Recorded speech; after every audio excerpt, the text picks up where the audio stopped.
सब लोग I hope कि आप सभी बहुत अच्छे होंगे। तो लास्ट वीडियो में हम लोगों ने डिस्कस किया था अपने क्लासिफिकेशन ऑफ ऑर्गेनिक कंपाउंड्स के बारे में, और आज से हम लोग स्टार्ट करें अपने यूनिट 1 के one of the most important series को, जो कि हमारी आईयूपीएससी के ऊपर होने वाली है। अब कुछ लोग क्या करते हैं कि इस पूरे पार्ट को यहाँ पे स्किप कर देते हैं, लेकिन अगर आप लोगों ने आईयूपीएससी को स्किप कर दिया तो आगे आप लोग को ऑर्गेनिक में कुछ भी समझ में नहीं आने वाला है, क्योंकि यहाँ पे जो हमारा आइसोमेरिज्म का टॉपिक है, ठीक है, और हाइब्रिडाइजेशन है, ये सारी चीज़ें कहीं ना कहीं हमारे आईयूपीएससी से बहुत ज़्यादा रिलेट करती हैं।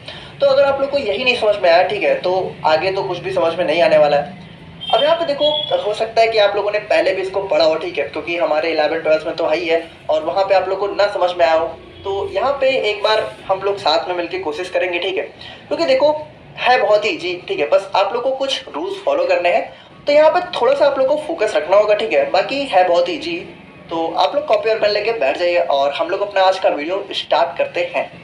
तो बात करें हम लोग यहाँ पे आईयूपीएससी की, तो लास्ट वीडियो में मैंने आप लोगों से इसका फुल फॉर्म पूछा था और ऑलमोस्ट सभी लोगों ने यहाँ पे बहुत ही सही आंसर दिया है। तो काफ़ी सारी कमेंट्स है, तो सबको मेंशन कर पाना मुश्किल नहीं है, बाकी आप सभी ने एकदम सही आंसर दिया था, ठीक है। तो इसका फुल फॉर्म हमारा क्या होता है? International union of pure and applied chemistry. अब यहाँ पे हमें समझना होगा कि आईयूपीएससी आखिर इसकी जरूरत क्या पड़ी, ठीक है। तो यहाँ पे आप लोग थोड़ा सा ध्यान से समझना, जो भी हमारे ऑर्गेनिक कंपाउंड्स होते हैं जिनको हम लोग को अपनी पूरी ऑर्गेनिक केमिस्ट्री के अंदर पढ़ना है, तो यहाँ पे आप लोग ऐसे कह सकते हो कि उनको ना अलग अलग जगहों पे अलग अलग नाम से जाना जाता है।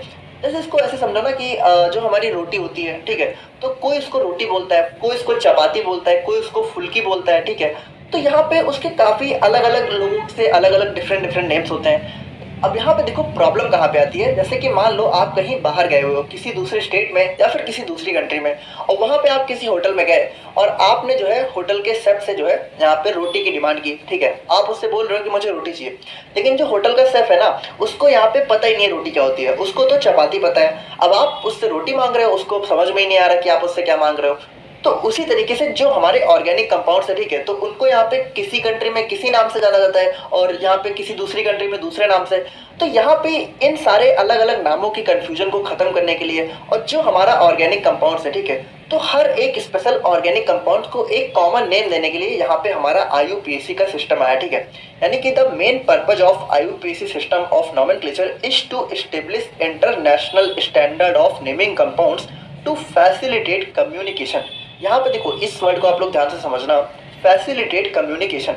यहाँ पे इसका मतलब क्या है कि देखो सिंपली समझो, जैसे दो बंदे बात कर रहे हैं, अब दो बंदे एक दूसरे से बात कर रहे हैं, तो उन दोनों के बीच में कम्युनिकेशन होना कब पॉसिबल है? जब उन दोनों को एक दूसरे की बातें समझ में आए। अब जैसे मान लो एक बंदा है, ठीक है, अब वो इंग्लिश बोल रहा है, ठीक है, और सामने वाले को समझ में ही नहीं आ रही, तो उन दोनों के बीच में कम्युनिकेशन हो सकता है? नहीं हो सकता है, ठीक है, यानी उन दोनों के बीच में बातें नहीं हो सकती। तो उसी तरीके से यहाँ पे देखो फैसिलिटेट कम्युनिकेशन, यानी कम्युनिकेशन को बढ़ाने के लिए। तो यहाँ पे जब हमारे ऑर्गेनिक कंपाउंड्स का यहाँ पे एक फिक्स कॉमन नेम हो गया, ठीक है, तो यहाँ पे जो भी प्रॉब्लम आ रही थी वो यहाँ पे खत्म हो गई, और ये नाम हमारा यहाँ पे पूरे वर्ल्ड वाइड एक्सेप्टेबल होता है, ठीक है। यानी ये जो आईयूपीएससी नॉमेनक्लेचर होता है, तो यहाँ से जो भी नाम निकल के आता है वो पूरे वर्ल्ड में एक्सेप्टेबल होता है, और यहाँ पे सभी के द्वारा उसको एक्सेप्ट किया जाता है, ठीक है। तो आई होप कि आप लोग यहाँ पे समझ गए होंगे कि आईयूपीएससी की जरूरत हमें यहाँ पे क्यों पड़ी। तो यहाँ पे हमारे आईयूपीएससी के अंदर कुछ सेट ऑफ रूल्स होते हैं जिनको फॉलो करके हम लोग अपने ऑर्गेनिक कंपाउंड्स का नामकरण या फिर नॉमेनक्लेचर करते हैं। अब यहाँ पे ऑर्गेनिक कंपाउंड्स तो आप लोग को पता ही है ना, जो हमारी हाइड्रोकार्बन्स की लॉन्ग चेन होती है, यानी कि ऐसे कंपाउंड्स जहाँ पे आप लोग को कार्बन और हाइड्रोजन की लॉन्ग चेन, यानी कि कुछ इस तरीके से आप लोग को ऑर्गेनिक कंपाउंड्स देखने को मिलते हैं, ठीक है। यहाँ पे जो है कार्बन और हाइड्रोजन आप लोग को एक साथ में लॉन्ग चेन में देखने को मिलेगा, और इसके साथ साथ आप लोग को जो है मतलब क्लोरीन, ठीक है, ब्रोमीन, या फिर जो है नाइट्रोजन, ऑक्सीजन, ये सारी चीज़ें भी देखने को मिल सकती हैं। तो इसी को हम लोग बोलते हैं ऑर्गेनिक कंपाउंड्स।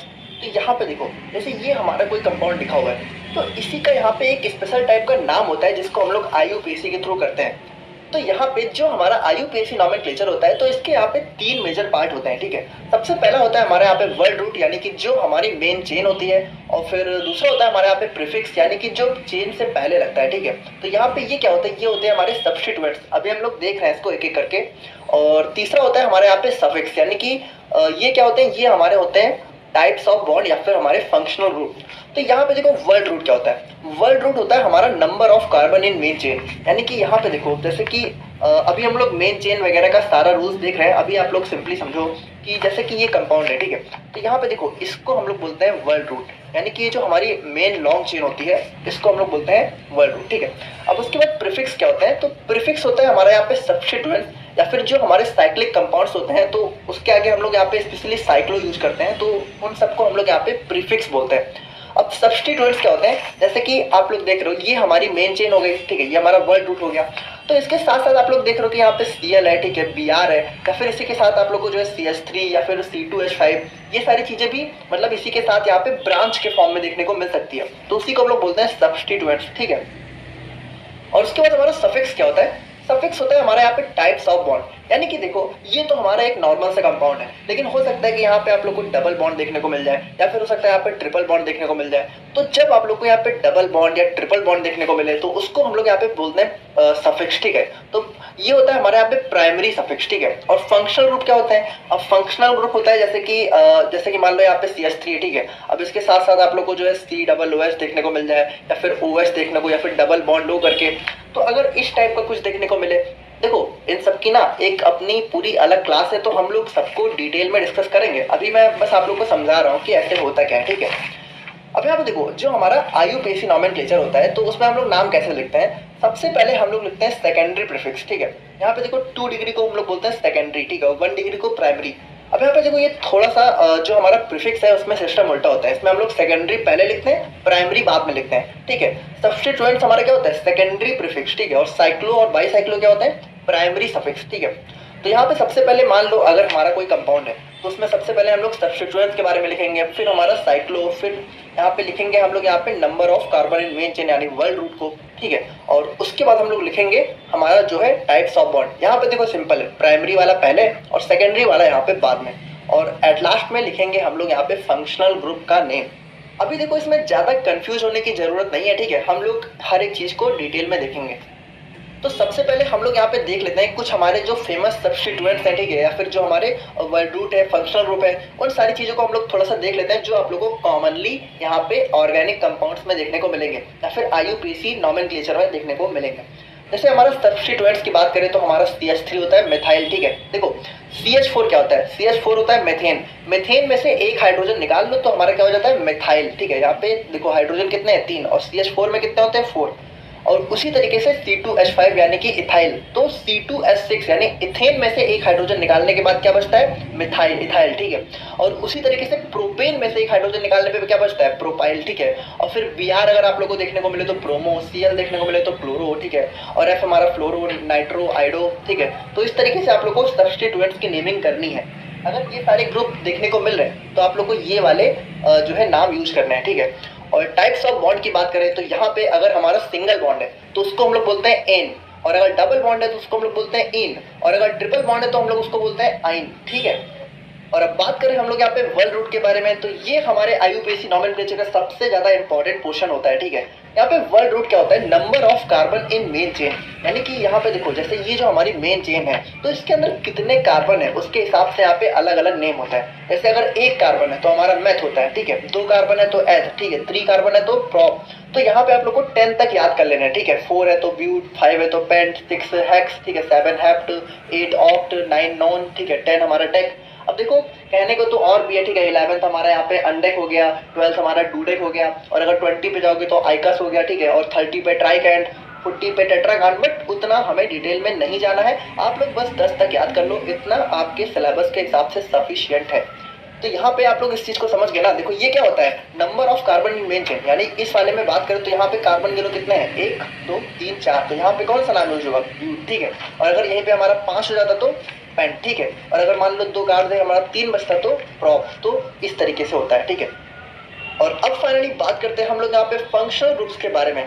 तो ये हमारे किसी भी ऑर्गेनिक कंपाउंड्स का सबसे ज्यादा मेजर पोर्शन होता है, ठीक है, जो उसकी सारी प्रॉपर्टी डिसाइड करता है। यानी कि कोई भी ऑर्गेनिक कंपाउंड है अगर उसमें कोई फंक्शनल ग्रुप लगा हुआ है तो हमारा जो पूरा ऑर्गेनिक कंपाउंड है चाहे वो कितना ही बड़ा क्यों ना हो, लेकिन उसकी जो पूरी प्रॉपर्टी है वो हमारा फंक्शनल ग्रुप डिसाइड करेगा, ठीक है। तो काफी ज्यादा इंपॉर्टेंट पोर्शन होता है।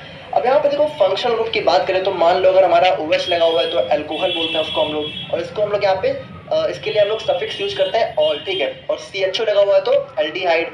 और देखो अभी ज़्यादा डिटेल में बात नहीं करेंगे क्योंकि इसके बारे में हमें सेपरेटली पढ़ना है। तो यहाँ पे बस आप लोग अभी सिंपली समझ लो, यहाँ पे जैसे हमारा C डबल बॉन्ड हो और उसके दोनों तरफ आपको कार्बन की चेन देखने को मिले। देखो ये R क्या होता है, R हम लोग कार्बन की चेन को डिनोट करते हैं, ठीक है। यानी ये जो हमारी चेन होती है ना, इसी को हम लोग यहाँ पे R से डिनोट करते हैं। तो अगर हमारा C डबल बॉन्ड आप लोग को, जैसे C डबल बॉन्ड आप लोग को बीच में देखने को मिले और दोनों तरफ यहाँ पे कार्बन चेन देखने को मिले, ठीक है, दोनों तरफ, तो यहाँ पे इसको हम लोग बोलते हैं कीटोन। और इसके लिए हम लोग यहाँ पे सेकेंडरी सफिक्स यूज करते हैं ओन, ठीक है, वन नहीं पढ़ना इसको, ओन ओन।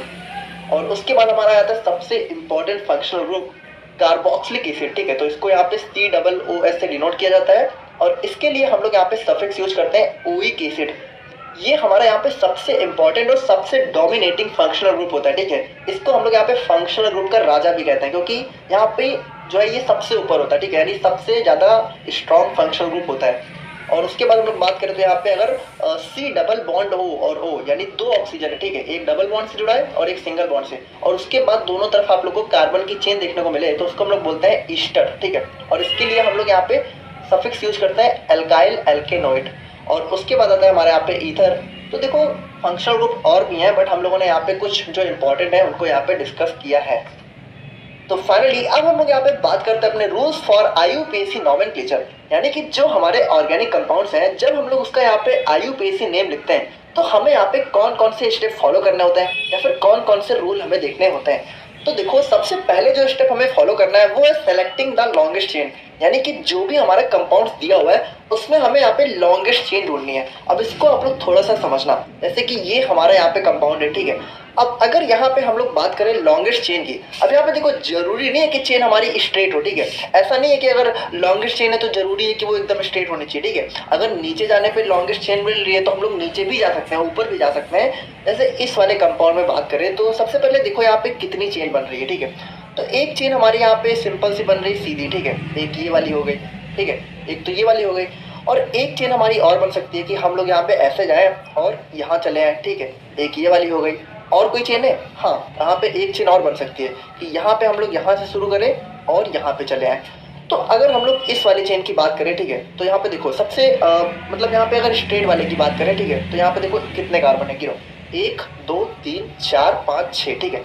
इस वाली चेन में, इस वाली में, इसको हम लोग बोलते हैं 1 नंबर, ठीक है, ये हमारा 2 और ये हमारी 3। तो 1 नंबर चेन में हमारे कार्बन कितने हैं, 6। अगर हम लोग यहाँ पे बात करें सेकंड वाले की तो इसमें देखो कितने हैं, 1 2 3 4, तो इसमें तो कम है।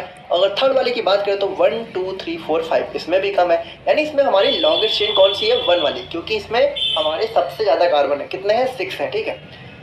अब यहाँ पे देखो हमारा जो सेकंड रूल है, ठीक है, वो क्या कहता है कि numbering from that side so that branch gets lowest locant, ठीक है। यानी अगर हमारी चेन में अगर कोई ब्रांच है तो हम लोग उस साइड से नंबरिंग करेंगे कि ब्रांच को हमारा जो है लोवेस्ट नंबर मिले। यहाँ पे आप लोग ध्यान से देखना, जो हमारी ये वाली चेन है तो हम लोगों ने क्या देखा, इसको हम लोग दोबारा से थोड़ा सा ड्रॉ करते हैं, ठीक है, CH3 CH2 CH2, ओके, और क्या है हमारा CH CH3 और CH2 और CH3। तो ये है हमारी ये वाली चेन, और हमारी लॉन्गेस्ट चेन कौन सी है, ये वाली, ठीक है, ओके।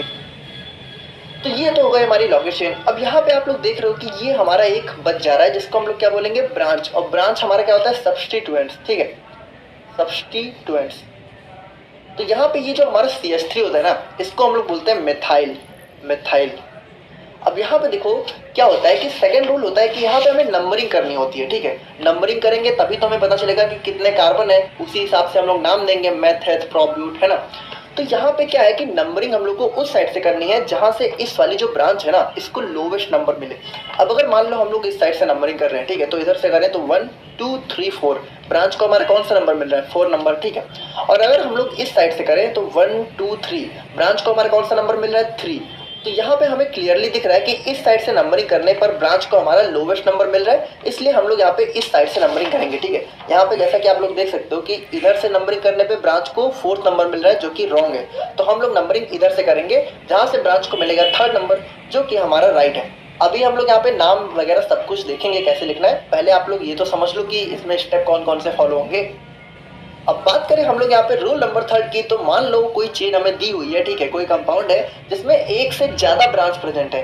तब यहाँ पे नंबरिंग करते वक्त आप लोग को दो रूल फॉलो करना है, या तो लोवेस्ट सम रूल फॉलो करना है या तो फर्स्ट पॉइंट ऑफ डिफरेंस। देखो दोनों रूल एकदम सेम होते हैं, ठीक है, 99% टाइम दोनों रूल एकदम सेम है, तो इन दोनों में से कोई भी फॉलो कर सकते हो। अब अभी तो समझ नहीं आ रहा होगा, अभी हम लोग देख रहे हैं, ठीक है।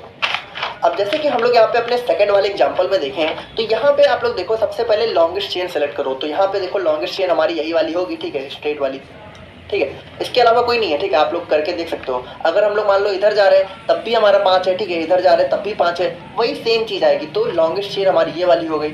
अब यहाँ पे आप लोग देखो तो ब्रांच हमारे कितने हैं, 3 ब्रांच है हमारे, 1 2 और 3। अब यहाँ पे नंबरिंग कैसे करें, देखो यहाँ पे नंबरिंग करते वक्त आप लोग को देखना है कि जो हमारा ब्रांच है सबसे पहले उसको लोवेस्ट नंबर मिलना चाहिए। तो अगर हम लोग इस साइड से नंबरिंग करें, ठीक है, मान लो इस वाले साइड से, तो देखो 1 2 3 4 और 5। तो यहाँ पे अगर आप लोग देखो तो ब्रांच को हमारा कौन कौन सा नंबर मिल रहा है, ध्यान से देखना। ब्रांच को पहले जो हमारी ये वाली ब्रांच है, इस वाली ब्रांच को हमारा नंबर मिला 2, ठीक है, और ये जो हमारी ये दोनों ब्रांच है, ठीक है, इसको हमारा कौन सा नंबर मिला 4 4, है ना, 4 और 4। तो ये हमारा इस वाली साइड से नंबरिंग करने पर मिला। और अगर इसी नंबरिंग को हम लोग इस साइड से करें तो इस साइड से करने पर देखो क्या है, 1 2 3 4 और 5, ठीक है। तो यहाँ पे अगर हम लोग इस साइड से नंबरिंग कर रहे हैं तो ब्रांच को हमारा कौन सा नंबर मिल रहा है, तो यहाँ पे देखो पहला हमारा ये दोनों को कौन सा मिल रहा है, 2 नंबर, ठीक है, तो 2 2 है ना, और उसके बाद इस वाली को कौन सा मिल रहा है 4। तो यहाँ पे अब देखो लोवेस्ट सम रूल क्या होता है कि अगर मान लो एक से ज़्यादा ब्रांच प्रेजेंट है तो आप लोग जो भी नंबर मिल रहा है उसको पूरा जोड़ लो, ठीक है, और जो नंबर जोड़ने पे सबसे कम आए उसी वाले नंबर को यहाँ पे सही माना जाता है। तो अगर हम लोग इस वाली नंबरिंग को फॉलो करें जो हम लोगों ने इस साइड से करी है, तो यहाँ पे नंबर आ रहा है 2 4 4, तो इसको जोड़ने पे कितना आएगा 10, ठीक है, 2 + 4 + 4। और अगर हम लोग इस वाली को फॉलो करें तो यहाँ पे कितना आएगा 2 + 2 यानी 4 + 4 = 8। तो यहाँ पे आप लोग क्लियरली देख पा रहे हो कि हमारा जो 8 है वो यहाँ पे 10 से कम है, यानी हमारी ये वाली नंबरिंग सही होगी इस वाली साइड की, ठीक है। तो इसी चीज़ को आप लोग यहाँ भी देख सकते हो कि अगर हम लोग इधर से कर रहे हैं, ठीक है, तो ये वाली राइट है, ठीक है। देखो इसको मैंने, अब ये मत समझना, इसको मैंने बस इधर साइड बना दिया, ठीक है। तो हम लोग नंबरिंग यहाँ पे इस वाले साइड से करेंगे, ना कि इस वाले साइड से। अच्छा, यहाँ पे फर्स्ट पॉइंट ऑफ डिफरेंस का क्या मतलब है, देखो ये भी वही चीज़ है। फर्स्ट पॉइंट ऑफ डिफरेंस यानी कि जहां आपको पहले पॉइंट पे डिफरेंस दिख जाए, यानी कि अगर हम लोग इन दोनों को साइड बाय साइड लिख के देखें, देखो अगर यहाँ पे देखो तो फर्स्ट पॉइंट ऑफ डिफरेंस, तो यहाँ पे देखो 2 2 तो सेम है, तो यहाँ पे तो चलो कोई डिफरेंस नहीं है। लेकिन यहाँ पे सेकंड वाले पे आता है, आप लोग देखो तो ये वाला 2 है और ये वाला 4 है, यानी यहाँ पे हमें पहला डिफरेंस मिल गया। और जहाँ पे पहला डिफरेंस मिलने पे जो हमारा छोटा वाला नंबर होगा वही हमारा सही होता है, ठीक है। तो यहाँ पे लोवेस्ट सम रूल फॉलो करो, चाहे फर्स्ट पॉइंट ऑफ डिफरेंस, दोनों ही एकदम सेम है। तो चलो ये तो हम लोग समझ गए कि हमें यहाँ पे सबसे लॉन्गेस्ट चेन सेलेक्ट करनी है, ठीक है, और नंबरिंग कैसे करनी है। अब हम लोग यहाँ पे ये भी तो देखते हैं कि हम लोग नाम कैसे लिखेंगे। तो यहाँ पे देखो अगर हम लोग इस वाले एग्जांपल में बात करें तो सबसे लंबी चेन हमारी कौन सी है, यही वाली है, ठीक है। तो ये हो गई हमारी लॉन्ग चेन। अब यहाँ पे इसकी नंबरिंग कैसे करेंगे कि इस वाले जो सब्स्टिट्यूएंट है इसको लोवेस्ट नंबर मिले। तो यहाँ पे अगर आप लोग देखो तो चाहे हम लोग इधर से करें चाहे हम लोग इधर से करें, इसको यहाँ पे थर्ड नंबर ही मिलने वाला है, ठीक है। तो हम लोग किधर से भी कर सकते हैं। तो यहाँ पे इस वाले साइड से हम लोग करते हैं, तो 1 2 3 4 और 5। तो यहाँ पे हमारे टोटल कितने कार्बन है, 5, ठीक है। और यहाँ पे हमारा सब्स्टिट्यूएंट कौन सा नंबर पे, 3 नंबर पे। तो सबसे पहले हम लोग यहाँ पे सब्स्टिट्यूएंट का नाम लिखते हैं अलॉन्ग विथ नंबर, यानी कौन सी पोजीशन पे है। तो पोजीशन कौन सी हमारी, थर्ड, ठीक है, तो 3। और सब्स्टिट्यूएंट हमारा कौन सा, CH3, और इसको हम लोग बोलते हैं मिथाइल, ठीक है, 3 मिथाइल। अब यहाँ पे क्या करना है हमें, यहाँ पे हमें काउंट करना है अपने कार्बन को। तो कार्बन हमारे कितने हैं, 1 2 3 4 5। और 5 कार्बन के लिए हम लोग यहाँ पे वर्ड यूज करते हैं पेंट, ठीक है। 5 कार्बन है तो उसके लिए हम लोग यहाँ पे पेंट यूज करते हैं। हम लोगों ने अभी स्टार्टिंग में देख लिया उसको, ठीक है। तो 5 कार्बन है तो कितना, पेंट। और यहाँ पे देखो बॉन्ड कौन सा है, अगर यहाँ पे डबल बॉन्ड या ट्रिपल बॉन्ड होता तो हम लोग यहाँ पे यूज करते हैं इन या फिर आइन, लेकिन यहाँ पे बॉन्ड कौन सा है, सिंगल बॉन्ड है। तो सिंगल बॉन्ड के लिए हम लोग यूज करते हैं एन। तो यहाँ पे क्या हो जाएगा, पेंट एन, ठीक है। तो यहाँ पे हमारा नाम क्या हो गया, 5, सॉरी यहाँ पे होगा पेंटेन, ठीक है, पेंट एन। तो यहाँ पे हमारा क्या हो गया, 3 मेथाइल पेंटेन। इस वाले कंपाउंड का नाम क्या हो गया, 3 मेथाइल पेंटेन। तो इस तरीके से हमारी नेमिंग होती है आईयूपीएसी की। तो बहुत ही सिंपल है, ठीक है। जैसा कि आप लोगों ने देखा कि इसमें कुछ भी नहीं करना है। सबसे पहले आप लोगों को लॉन्गेस्ट चेन सेलेक्ट करनी है, फिर नंबरिंग करनी है, फिर यहाँ पे सब्स्टिट्यूएंट का नाम लिखना है, ठीक है, और कौन सी पोजीशन पे, उस पोजीशन के साथ आप लोगों को सब्स्टिट्यूएंट लिख देना है। और उसके बाद यहाँ पे कार्बन काउंट करना है, जितने कार्बन है तो उस हिसाब से यहाँ पे नाम लिख के, अगर यहाँ पे कोई भी डबल बॉन्ड नहीं है तो सिंपल सा एन लिख देना है, ठीक है। अब यहाँ पे नेमिंग करते वक्त हमें एक चीज़ का और भी ध्यान रखना होता है कि इस नेमिंग को हमें यहाँ पे अल्फ़ाबेटिकली करना होता है। यानी यहाँ पे देखो जब हम लोग यहाँ पे नंबरिंग कर रहे हैं, ठीक है, तो जो हमारे सब्स्टिट्यूएंट हैं तो इनका नाम लिखते वक्त आप लोग को अल्फ़ाबेटिकल ऑर्डर का ध्यान रखना होता है। यानी कि अल्फ़ाबेट में जो पहले आता है उसको हम लोग यहाँ पे पहले लिखते हैं। जैसे यहाँ पे बात करें तो यहाँ पे देखो, तो बी हमारा ई से पहले आता है, तो सबसे पहले हम लोगों ने ब्रोमो लिखा है, ठीक है, फिर हम लोगों ने इथाइल लिखा है, फिर मिथाइल लिखा है, ठीक है, क्योंकि ई हमारा एम के पहले आता है। तो हमें यहाँ पे अल्फ़ाबेटिकल ऑर्डर में लिखना होता है। जैसे कि